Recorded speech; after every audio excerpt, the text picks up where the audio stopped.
Matutuwa si Akin. Ayan ang heaven para sa kanya. True. Yung presyo doon. Akin dadalhin ko sa heaven.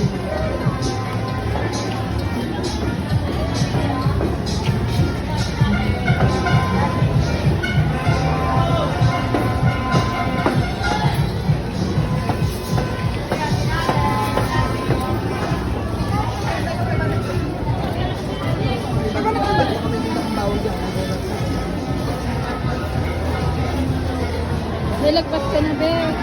Doon yung yes, ma'am. Sa may bunga doon. Tara. Iba pala yung hawak mo. Dapat hindi ganun. Kasi parang nagmamadali. Tara. Hindi. Walang ganyan. Diba? Parang may nakikita. Hindi, ganun talaga nun. Ito na mo. Tell me itsura niya. Parang naglalakad lang.